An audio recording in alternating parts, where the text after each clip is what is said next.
Hi everyone, welcome back to my channel.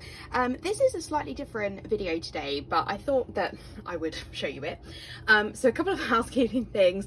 Apologies if you can hear the bath running. Like, in ultimate multitasking, I often edit videos in the bath, so I'm running my bath now to then edit this video in the bath. But I realised that is probably super loud. But yeah, this is when I have time to film, so hopefully you don't mind too much. And apologies as always for there often being plasters on my fingers. So this is the Cultivate What Matters Powersheets, and this is a recent buy for me. I got these sort of mid-May for the beginning of June, and I thought I would show you because I'm probably using them slightly differently to what they were actually intended for. So I thought that maybe this could be an interesting video to sort of show you what I'm thinking when it comes to these. So if you don't know what these are, the Cultivate What Matters Powersheets are a goal setting system, and you would usually probably mostly use them from the beginning of the year. You set up your goals for the year, you track against them monthly, weekly, daily, and then you have quarterly refreshes where you sort of reset your goals for the next quarter. Pretty similar to most other goal setting systems. And if you've been around on my channel for a while, you'll know that I actually did buy a Moxie Life planner for 2021, and there's a lot that I like about the Moxie Life system. I really like how they get you to think about your goals. I really like that they have different areas of life for you to think about. And generally, I really like the planner. But the kind of downsides of the Moxie Life for me are, firstly, the planner is too big. The planner is insane. It's so large, and it actually broke a stand that it was on that I have. Like, it's very big. And that's because it has all your goal setting and a weekly planner and like a weekly goals thing, like all in one. They have since come out with some smaller companion notebooks, which I do think are a really good move for many people when it comes to the Moxie Life system. But I'm not really doing that many goal things right now. I did set up a load of goals for the beginning of the year, and I actually have made progress on quite a lot of them. And if you'd be interested, I'm more than happy to do a sort of check-in with my goals compared to what I set at the beginning of the year. I think that would be really interesting. But I'm not really doing that much weekly tracking or monthly tracking or daily tracking in relation to my goals. I don't really enjoy the process of sitting down each week and writing down the things I need to achieve that week in relation to my goals. I'm sort of just ticking along with them in the background. And to be honest, I think the reason for that is that we're still at home. It's, you know, it's nearly July, and life is pretty similar here in the UK, particularly for me. I know some people are going out and stuff a bit more, but we're not really kind of at that place yet. So my life is pretty similar, and I don't know, I just don't enjoy the process. So I haven't been using my Moxie Life. And I follow a lot of people who use the Cultivate What Matters Powersheets, and I thought, well, maybe it's something for me to look at. Now, I've actually decided to get these, not really for the goal setting element. So I'm filming this on Sunday. There is a Cultivate What Matters event, which is tomorrow afternoon UK time, which I'm going to go to because I got the ticket for free. So I'm going to go and see what they say, because I haven't actually used any of the goal stuff in the beginning of this planner. So I'm actually interested to see a bit about that, what they recommend. But I'm actually not really using this as a goal setting planner. So I'll show you what I'm using it for, and that will hopefully kind of clarify things a bit for you. So this isn't really going to be a full flip through, because there are loads of people who would do this significantly better than me.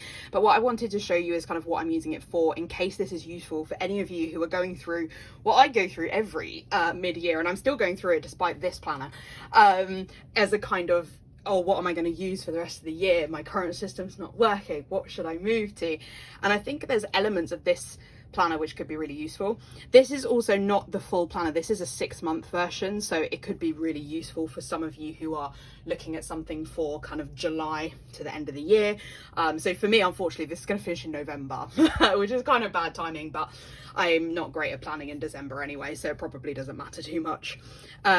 This company is in the States, so I had this shipped to my Stackry and then sent on to the UK. If any of you are interested in knowing more about Stackry, feel free to drop me a message below, and I will also put my referral code for Stackry down there as well, and it will have a disclaimer about what I get and what you get.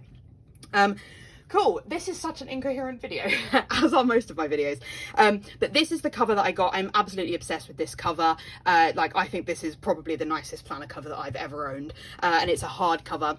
The planner is a bit taller than your normal planner, but I actually like that.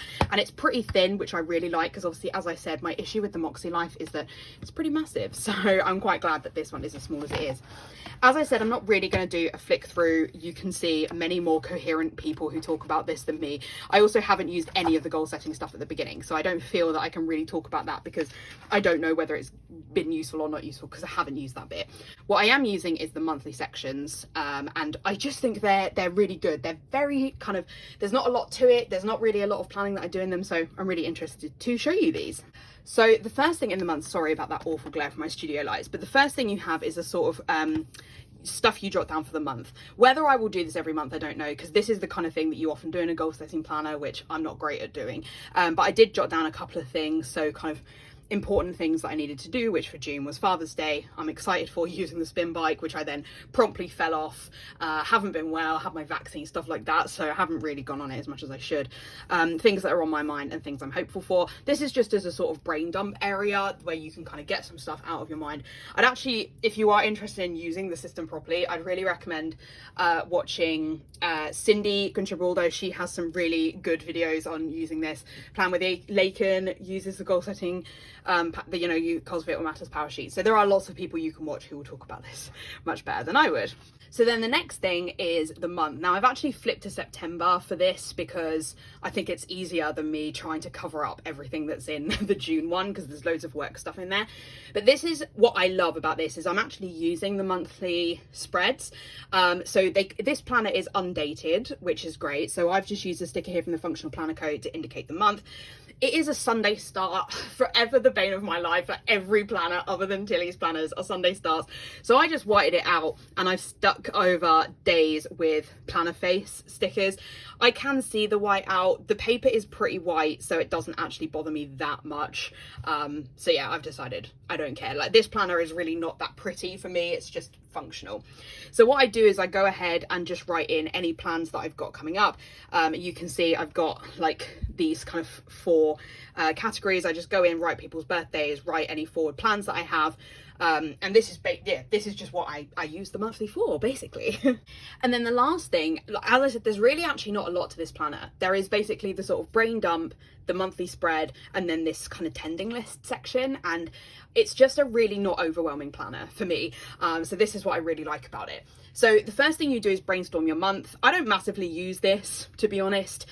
This was just for me to sort of jot down some ideas.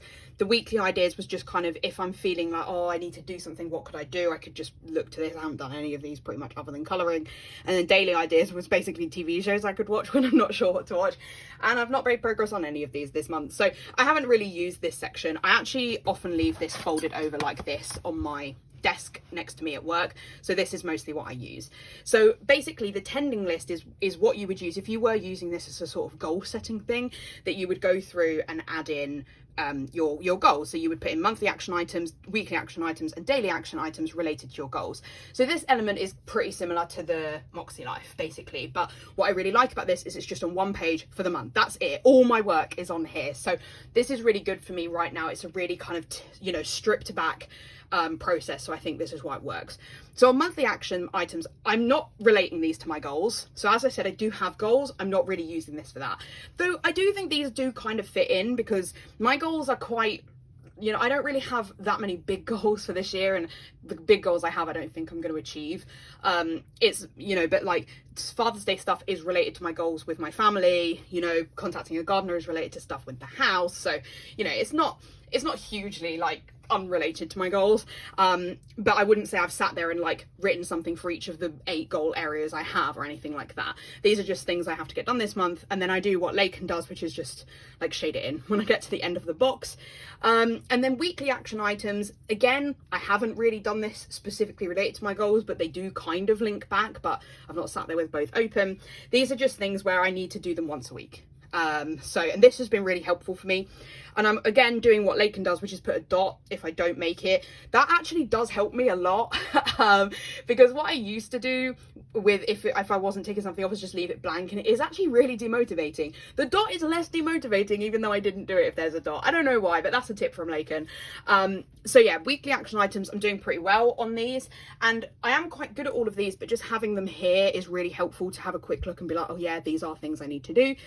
And then daily action items, this has been so useful for me. So I have always tried to do habit trackers in weekly spreads in particular, like down the left hand side. In one of my planners last year, I had like 8 habit trackers in there, and it just didn't work for me. It was so overwhelming. This is the same number of habits, but just seeing it like this, I don't know, it just really works. And as you can see, I'm not doing great. Like meditating, shocking, haven't meditated once the entire month, but I don't mind. Maybe I'm just being more forgiving of myself this month, I don't know, but this is just really helping me. Like, it's also so motivating to see how well, like, I literally had never flossed in my life before this day. Now I've flossed every single day. This is something which I've been trying to get my head around for so long, and I've finally done it. So I'm so happy with myself. 2 litres of water is going really well. You know, so it's not bad. Weigh in, not so good, but you know, even then I'm not kicking myself for this. It's just really nice to see how much progress I did make, you know. And maybe I don't need to meditate right now, maybe I do and I'm ignoring it, I don't know. So it's really good food for thought. So I just think this is so useful. I'm really enjoying this process. I'm just finding it really motivating. It's really not a lot of work. It doesn't involve any stickers. It's just giving me a sort of dashboard, I suppose. This page is also perforated, so you could just rip this out, put it up on your wall somewhere. So I think it's super useful. And so that's it really. I don't know how coherent this video was at all. It wasn't really a flip through. It was just a kind of planner update on what I'm using. I am still using my Tilly memory planner. That's been going fantastically. It's a memory planner. I do no forward planning in there. It's basically a scrapbook. So I needed somewhere to still write down my notes and my plans. I was using Notion for a couple of weeks. That hasn't worked well. I do like to have it on pen and paper. Having it digital, even if it's the first tab on my Chrome, is not working. So this has worked so much better. I have a much better grip on what plans are and when we're doing stuff. I can jot down notes. It's just there next to my desk. Every morning I go in and tick my habits off. It's not been a lot of pressure. I think it's been really good. I am kind of debating other stuff, like even though this is working really well in typical cat style, I'm kind of, this happens to me every July. I don't know if it happens to anyone else, but I know it does. Every July I'm like, I need to change planners. So I am still kind of thinking about getting another planner for my lineup for the second half of this year. And then any big changes I am going to hold off on until January. I want to really think about them for the next 6 months.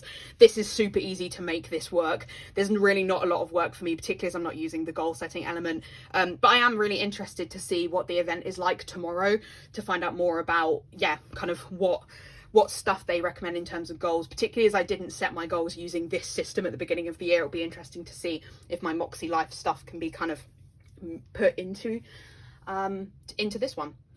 So yeah, I hope you found this video useful anyway. Please comment down below. I'm really interested to know what planners you're using. Are you going through that planner crisis, and what are you thinking in terms of that? Or are you just really secure in your planner setup, and what is it? I would love to hear about it. If you did enjoy this video, I would massively appreciate a like. It really helps out my channel. And if you don't follow me over on Instagram already, my Instagram is @peace.love.plan. Otherwise, I'll see you in my next video. Bye!